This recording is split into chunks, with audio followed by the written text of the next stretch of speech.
اعوذ باللہ من الشیطان الرجیم بسم اللہ الرحمن الرحیم۔ سورہ توبہ آیات نمبر 1 تا 6 میں ان مشرکین کے معاہدوں سے دستبرداری کا اعلان جنہوں نے اپنے معاہدوں پر عمل نہیں کیا۔ صرف وہ مشرکین اس سے مستثنیٰ ہیں جنہوں نے نہ اپنے معاہدے کی خلاف ورزی کی، نہ مسلمانوں کے خلاف ان کے دشمنوں کی مدد کی۔ مسلمانوں کو حرمت والے مہینوں کے بعد ان کے خلاف جنگی کارروائی کرنے کا حکم۔ اگر کوئی شخص پناہ کا طالب ہو تو اس کو اتنی مہلت دی جائے کہ وہ اللہ کا کلام سن لے۔ اعوذ باللہ من الشیطان الرجیم۔ براءۃ من اللہ ورسولہ الی الذین عاہدتم من المشرکین۔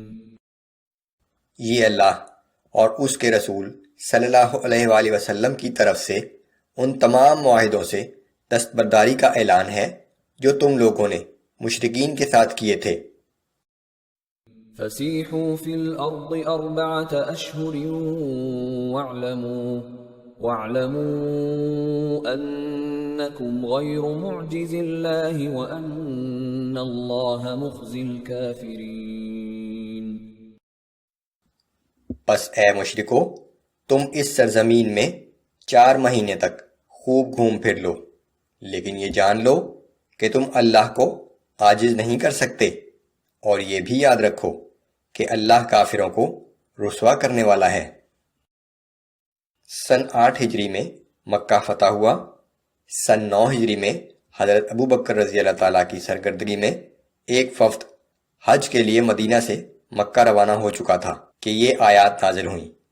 رسول اللہ صلی اللہ علیہ وآلہ وسلم نے حضرت علی رضی اللہ کو ان کے بعد روانہ کیا کہ حج کے موقع پر مکہ میں ان آیات کے مطابق تمام معاہدوں سے دستبرداری کا اعلان کر دیا جائے۔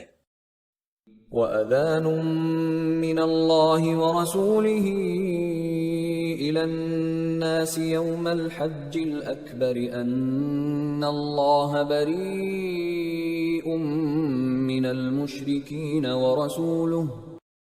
اللہ اور اس کے رسول صلی اللہ علیہ وآلہ وسلم کی جانب سے حج اکبر کے دن تمام لوگوں کے لیے اعلان عام ہے کہ اللہ اور اس کا رسول مشرکوں سے بری الذمہ ہیں۔ فَإِن تُبْتُمْ فَهُوَ خَيْرٌ لَكُمْ۔ بس اے مشرکو، اگر تم توبہ کر لو تو یہ تمہارے حق میں بہتر ہے۔ وَإِن تَوَلَّيْتُمْ فَاعْلَمُوا أَنَّكُمْ غَيْرُ مُعْجِزِ اللَّهِ۔ اور اگر اب بھی توبہ سے روگردانی کرتے رہے تو اس بات کا یقین کر لو کہ تم اللہ کو عاجز نہیں کر سکتے۔ وَبَشِّرِ الَّذِينَ كَفَرُوا بِعَذَابٍ أَلِيمٍ۔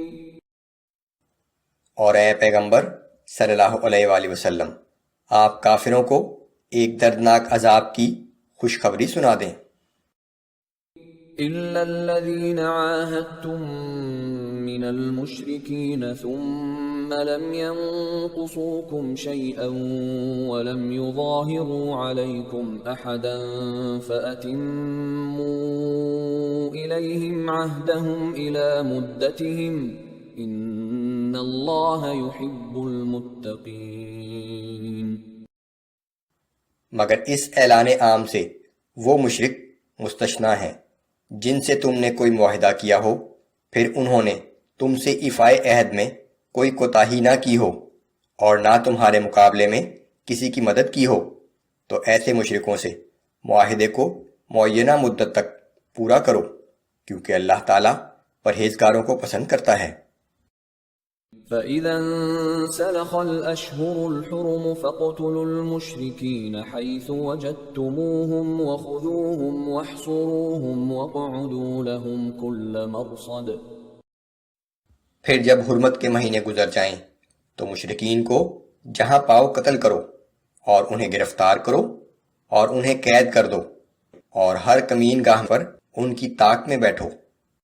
فإن تابوا وأقاموا الصلاة وآتوا الزكاة فخلوا سبيلهم پھر اگر وہ توبہ کر لیں اور نماز قائم کریں اور زکوٰۃ ادا کرنے لگیں تو ان کا راستہ چھوڑ دو۔ ان اللہ غفور رحیم، بے شک اللہ بڑا بخشنے والا اور ہر وقت رحم کرنے والا ہے۔ وَإِنْ أَحَدٌ مِّنَ الْمُشْرِكِينَ اسْتَجَارَكَ فَأَجِرْهُ حَتَّى يَسْمَعَ كَلَامَ اللَّهِ ثُمَّ أَبْلِغْهُ مَأْمَنَهُ۔ اور اگر مشرکین میں سے کوئی شخص پناہ مانگ کر آپ کے پاس آنا چاہے تو اسے پناہ دے دیجئے تاکہ وہ اللہ کا کلام یعنی قرآن سن سکے، پھر اسے اپنی حفاظت میں اس کی امن کی جگہ تک پہنچا دیجئے۔